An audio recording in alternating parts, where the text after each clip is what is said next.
ದಯವಿಟ್ಟು ನೀವು ಬೇರೆ ಇನ್ಯಾವುದಾದ್ರು ಒಂದು ಖಾತೆಯನ್ನು ತಗೊಂಡು ಈ ಖಾತೆಯನ್ನ ನೀವು ತೆರವುಗೊಳಿಸಿ, ರಾಜೀನಾಮೆಯನ್ನ ನೀಡಿ. ಇವತ್ತು 11 ಜನರ ಸಾವಿಗೆ ನೇರವಾಗಿ ಸರ್ಕಾರ ಕಾರಣವಾಗಿದೆ. ಕ್ರಿಕೆಟ್ ಅನ್ನೋದು ಒಂದು ಗ್ಯಾಮ್ಲಿಂಗ್. ಒಬ್ಬೊಬ್ಬನು ಒಂದೊಂದು ಇದರಲ್ಲಿ ಸೇಲ್ ಆಗ್ತಾ ಇದ್ದಾನೆ. ನನ್ನ ಅನಿಸಿಕೆ ಪ್ರಕಾರ ಕರೆದು ಕೊಂದ್ರು ಅಂದ್ರೆ ತಪ್ಪಾಗ್ಲಿಕ್ಕಿಲ್ಲ. ಸರ್, ನಿನ್ನೆ ನೋಡಿ ಟಿವಿ ನೋಡಿದ್ರೆ ಅನ್ಕೊಂತೀನಿ, ನಿನ್ನೆ ಒಂದು ಇನ್ಸಿಡೆಂಟ್ ಆಯಿತು ಸ್ಟೇಡಿಯಮಲ್ಲಿ. ಸುಮಾರು 11 ಜನ ಸಾವನ್ನಪ್ಪಿದ್ರು. ಇದಕ್ಕೆ ಕಾರಣ ಯಾರಾಗಿರ್ಬೋದು ಸರ್? ನಮ್ಮ ಸರ್ಕಾರನ, ಇಲ್ಲ ಅಭಿಮಾನಿಗಳ, ಇಲ್ಲ ಪೊಲೀಸ್ ಇಲಾಖೆನ?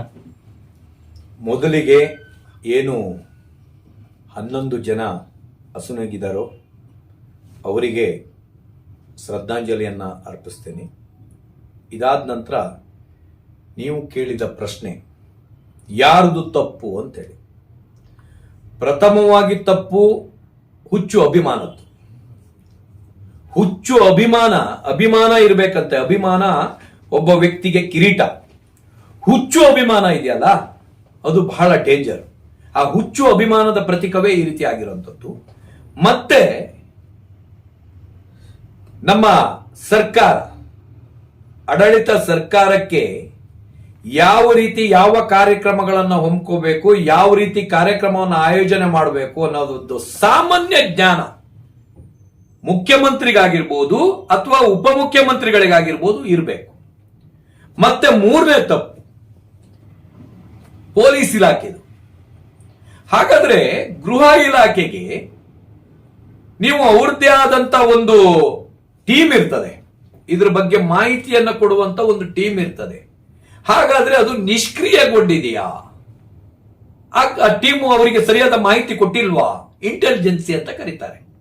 ಇಂಟೆಲಿಜೆನ್ಸಿ ಟೀಮ್ನವರು ಸರಿಯಾದ ಮಾಹಿತಿ ಇಷ್ಟು ಜನ ಸೇರ್ತಾರೆ ಅನ್ನೋದು ಯಾವ್ದಾವುದನ್ನೋ ಕಂಡುಹಿಡಿಯೋರಿಗೆ ಇಂಟೆಲಿಜೆನ್ಸಿ ಅವರು ಏನ್ ಮಾಡ್ತಾ ಇದ್ರು? ಇಲ್ಲಿ ಸತ್ತಿದ್ದು, ಈಗ ಸತ್ತೋರ್ದು ತಪ್ಪಿದೆ ಅಂತ ಹೇಳಿದೆ, ಇವ್ರದ್ದು ಅಧಿಕಾರಿಗಳದ್ದು ತಪ್ಪಿದೆ, ಇಲಾಖೆದು ತಪ್ಪಿದೆ, ಮತ್ತು ಸರ್ಕಾರದ್ದು ತಪ್ಪಿದೆ, ಮುಖ್ಯಮಂತ್ರಿ, ಉಪಮುಖ್ಯಮಂತ್ರಿ, ಗೃಹ ಮಂತ್ರಿಗಳು ಎಲ್ಲರದ್ದು ತಪ್ಪಿದೆ. ಆದ್ರೆ ಪಾಪ ಮನೆಯಲ್ಲಿ ಹೇಳ್ತಾ ಕೂತಿದಾರಲ್ಲ, ಅವ್ರದ್ದು ಏನ್ ತಪ್ಪಿದೆ? ಇವರು ಹುಚ್ಚು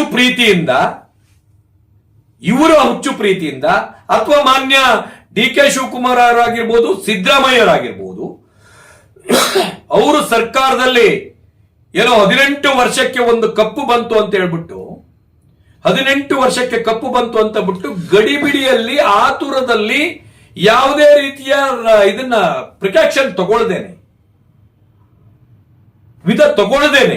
ಇವರು ಏಕಾಏಕಿ ಕಾರ್ಯಕ್ರಮ ಆಯೋಜನೆ ಮಾಡಿದ ಹಿಂದಿನ ಮರ್ಮವೇನು? ನನ್ನ ಅನಿಸಿಕೆ ಪ್ರಕಾರ ಕರೆದು ಕೊಂದ್ರು ಅಂದ್ರೆ ತಪ್ಪಾಗ್ಲಿಕ್ಕಿಲ್ಲ. ಕಾರ್ಯಕ್ರಮಕ್ಕೆ ಕರೆದು ಬಂದವ್ರನ್ನ ಕೊಂದ್ರು ಅಂತ ಹೇಳಿದ್ರೆ ತಪ್ಪಾಗ್ಲಿಕ್ಕಿಲ್ಲ. ಅದನ್ನ ಇವ್ರು ಇದ್ ಮಾಡ್ಬೇಕಾಗತ್ತೆ. ಮತ್ತದಲ್ದೇನೆ ಮಾನ್ಯ ಮುಖ್ಯಮಂತ್ರಿಗಳ ಕೆಲವೊಂದೊಂದು ಹೇಳಿಕೆಗಳು ಬಹಳ ಬಾಲಿಶ ಆಗಿರೋದನ್ನ, ಈಗ ಡಿ.ಕೆ. ಶಿವಕುಮಾರ್ ಆದ್ರು ಕ್ಷಮೆ ಯಾಚನೆ ಮಾಡ್ತೀನಿ ಅಂತ ಹೇಳಿದ್ರು, ಉಪಮುಖ್ಯಮಂತ್ರಿಗಳು ಕ್ಷಮೆ ಯಾಚನೆ ಮಾಡ್ತೀನಿ ಅಂತ ಹೇಳಿದ್ರು. ಮಾನ್ಯ ಮುಖ್ಯಮಂತ್ರಿಗಳು ಬಹಳ ಹಿರಿಯ ಮುತ್ಸದ್ದಿಗಳಿದ್ದಾರೆ, ಬಹಳ ರಾಜಕೀಯ ಮುಖಂಡರು, ಬಹಳ ಅನುಭವಿಗಳಿದ್ದಾರೆ.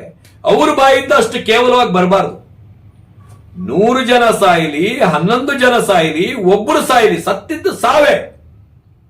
ತಮ್ಮ ಆಡಳಿತ ಅವಧಿಯಲ್ಲಿ ಇಂಟೆಲಿಜೆನ್ಸ್ ರಿಪೋರ್ಟ್ ತಕೊಂಡು ಯಾವಾಗ ಕಾರ್ಯಕ್ರಮ ಮಾಡಬೇಕು, ಹೇಗೆ ಕಾರ್ಯಕ್ರಮ ಮಾಡಬೇಕು, ಕಾರ್ಯಕ್ರಮದ ವ್ಯವಸ್ಥೆ ಏನು ಮಾಡಬೇಕು, ಸಾಮಾನ್ಯ ಚಿಕ್ಕ ಪುಟ್ಟ ಕಾರ್ಯಕ್ರಮದಲ್ಲೇ ನಾವು 1 ತಿಂಗಳಿಂದ ತಲೆ ಕೆಡಿಸ್ಕೊಂಡಿರ್ತೇವೆ. ಇಂಥ ದೊಡ್ಡ ಕಾರ್ಯಕ್ರಮದಲ್ಲಿ ಅದು ಆ ಜಾಗ ಬಿಟ್ಟು ಬೇರೆ ಇನ್ನೆಲ್ಲಾದ್ರೂ ಮಾಡಬಹುದಿತ್ತು, ಇಷ್ಟು ಜನ ಸೇರ್ತಾರೆ ಅಂತ ಇದ್ದಿದ್ರೆ. ಇವತ್ತು 11 ಜನರ ಸಾವಿಗೆ ನೇರವಾಗಿ ಸರ್ಕಾರ ಕಾರಣವಾಗಿದೆ. 11 ಜನರ ಸಾವಿಗೆ ಸರ್ಕಾರ ಕಾರಣವಾಗಿದೆ. ಮತ್ತೆ ನಮ್ಮ ಅಭಿಮಾನಿಗಳು ಅಷ್ಟೇ ಇರ್ಬೇಕು.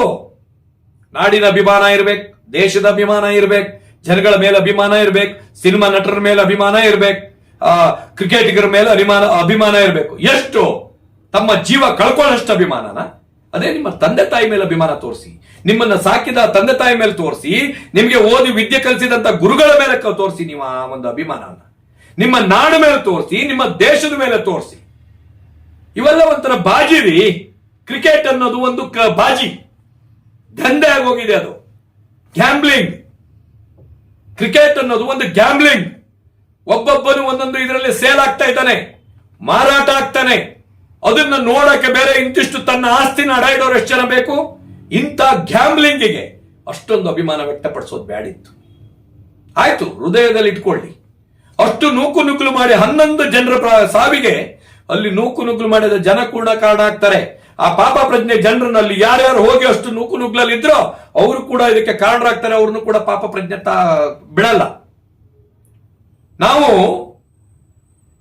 ಅದೇ ಒಂದು ಕನ್ನಡ ಪರ ಹೋರಾಟ ಇದೆ, ಕನ್ನಡ ನಾಡಿಗೇನೋ ಧಕ್ಕೆ ಬಂದಿದೆ, ಕನ್ನಡ ನಾಡಿನ ಬಗ್ಗೆ ಅವಹೇಳನ ಯಾರೋ ಮಾತಾಡ್ತಾನೆ, ಯಾರೋ ಅಯೋಗ್ಯ ಕನ್ನಡ ಬೇರೆ ಯಾವುದೋ ಒಂದು ಭಾಷೆಯಿಂದ ಹುಟ್ಟು ಅಂತ ಹೇಳ್ತಾನೆ. ಅದಕ್ಕೆ ಕೌಂಟರ್ ಕೊಟ್ಕೊಂಡು ಅಲ್ಲೇ ಕೂತ್ಕೊಂಡು ಫೇಸ್ಬುಕ್ ಅಲ್ಲಿ ಟಕ ಟಕ ಟಕ ಟಕ ಚಾಟ್ ಮಾಡ್ತಾರೆ. ಏನ್ ತಪ್ಪು ಮಾತಾಡ್ದ, ಏನ್ ಮಾಡ್ದ, ಹಂಗ್ ಮಾಡಿದ್ನೋ ಹೀಗ್ ಮಾಡಿದ್ನೋ ಅಂತ ಹೇಳ್ಬಿಟ್ಟು ಇಲ್ಲಿ ಕತೆ ಹೇಳಕ್ ಹೋಗ್ತಾರೆ. ಅದೇ ಇದೆ ಕ್ರಿಕೆಟ್ ಬಾಜಿ, ದುಡ್ಡು ತಗೊಂಡು ಆಡುವಂತದ್ದು ಬಾಜಿ. ಅದ್ರ ಬಗ್ಗೆ ಅದರ ಪರವಾಗಿ ಅಷ್ಟೊಂದು ಜನ ಹೋಗಿ ಕಾಲ್ ತುಳಿತವಾಗಿ ಸಾವಿಗೀಡಾಗ್ತಾರೆ ಅಂತ ಹೇಳಿದ್ರೆ ನಾವು ಇನ್ನೂ ಎಲ್ಲಿದ್ದೇವೆ? ನಾವು ಎಷ್ಟು ಹಿಂದುಳಿದಿದ್ದೇವೆ? ನಾವು ಯಾವಾಗ ನಾವು ಈ ನಾಡಿನ ಒಂದು ಐಕ್ಯತೆಗೆ ಬರ್ತೇವೆ, ಮುಖ್ಯವಾಹಿನಿಗೆ ನಾವು ಯಾವಾಗ ಬರ್ತೀವಿ ಅನ್ನೋ ಒಂದು ಪ್ರಶ್ನೆ ನಮ್ಮನ್ನು ಕಾಡ್ತಾ ಇದೆ. ಇವತ್ತು ಇವರೇನೋ ಬಂದ್ಬಿಟ್ರು, ನೂಕು ನುಗ್ಲ ಸಿಕ್ಬಿಟ್ರು, ಅಭಿಮಾನಕ್ಕೆ ಸಿಕ್ಕಿ ಪ್ರಾಣ ಕಳ್ಕೊಂಡ್ರು. ಇವ್ರ ಮೇಲೆ ಜೀವ ಇಟ್ಕೊಂಡಿರುವಂತ ಮನೆಯವರು ಏನ್ ಮಾಡ್ಬೇಕು? ಇವ್ರ ಮೇಲೆ ಪ್ರಾಣನೇ ಇಟ್ಕೊಂಡಿರುವಂತ ಹೆಂಡತಿ ಏನ್ ಮಾಡ್ಬೇಕು? ತಂಗಿ ಏನ್ ಮಾಡ್ಬೇಕು? ಅಕ್ಕ ಏನ್ ಮಾಡ್ಬೇಕು? ಭಾವ ಏನ್ ಮಾಡ್ಬೇಕು? ಅಪ್ಪ ಏನ್ ಮಾಡ್ಬೇಕು? ಅಣ್ಣ ಏನ್ ಮಾಡ್ಬೇಕು? ತಂದೆ ತಾಯಿನ ನೋಡ್ಕೊಳ್ಳೋರು ಯಾರು? ಇಂಥ ಒಂದು ಇಷ್ಟೊಂದು ದುರಭಿಮಾನ, ಅಂಧಾಭಿಮಾನ ಯಾವುದಕ್ಕೂ ಒಳ್ಳೇದಲ್ಲ. ರಾಜಕಾರಣಿಗಳ ಮೇಲೂ ಒಳ್ಳೇದಲ್ಲ, ಸಿನಿಮಾ ನಟರ ಮೇಲೂ ಒಳ್ಳೇದಲ್ಲ, ಇಂಥ ಕ್ರಿಕೆಟ್ ಮೇಲೂ ಕೂಡ ಇಷ್ಟೊಂದು ಅಂಧಾಭಿಮಾನ ನಮ್ಮ ಪ್ರಾಣಕ್ಕಿಂತ ಹೆಚ್ಚೇನ್ರಿ ಅದು? ಯಾಕೆ ಈ ರೀತಿಯಾಗಿ ಜನ ತಪ್ತಾ ಇದ್ದಾರೆ? ಅದರಲ್ಲೂ ಸರ್ಕಾರಗಳು ಏನು, ನಿನ್ನೆ ನಾನು DK ಸಾಹೇಬ್ರು ನೋಡಿದೆ, ಅವರೇ ಸ್ವತಃ ಬಾವುಟವನ್ನು ಹಿಡ್ಕೊಂಡು ಬಂದ್ರು. ಎಲ್ಲ ಸರಿ ಸ್ವಾಮಿ, ನೀವು ಮಾಡಿದ್ದೆಲ್ಲ ಸರಿಯಾಗಿದೆ, ಮುಖ್ಯಮಂತ್ರಿಗಳೇ ನೀವು ಮಾಡಿದ್ದು ಸರಿಯಾಗಿದೆ, ಆದ್ರೆ ಸೂಕ್ತ ಭದ್ರತೆಯನ್ನ, ಸೂಕ್ತ ರಕ್ಷಣೆಯನ್ನ, ಪ್ರಿಕಾಕ್ಷನರಿ ಇದನ್ನ ನೀವು ಅಳವಡಿಸ್ಕೊಂಡಿಲ್ಲ. ನೀವು ತಪ್ಪು ಮಾಡಿದೀರಾ. ಒಂದು ಅದು ಬೇರೆ, ಇದು ನಡೆದಿರೋ ಕ್ರಿಕೆಟ್ ನಡೆದಿರುವ ಮಾರನೇ ಆಗಿರೋದ್ರಿಂದ ಜನಗಳಲ್ಲಿ ಆ ಹುಚ್ಚು ಕೆಚ್ಚದ ಇತ್ತು. ಅವ್ರು ನುಗ್ಗಿದ್ರು, ಏಕಾಏಕಿ ನುಗ್ಗಿದ್ರು. ಆದ್ರೂ ಅದನ್ನ ನಿಮ್ಮ ಇಂಟೆಲಿಜೆನ್ಸ್ ನಿಮಗೆ ತಿಳಿಸದೆ ಹೋಯ್ತಲ್ಲ. ಮಾನ್ಯ ಗೃಹ ಸಚಿವರೇ, ನೀವು ಬಹಳ ಹಿರಿಯ ಮುತ್ಸದ್ದಿಗಳಿದ್ದೀರಿ, ನನಗನ್ನಿಸ್ತಾ ಇದೆ ನಿಮಗೆ ಗೃಹ ಮಂತ್ರಿ ಶೂಟ್ ಆಗಲ್ಲ ಅನಿಸ್ತಾ ಇದೆ.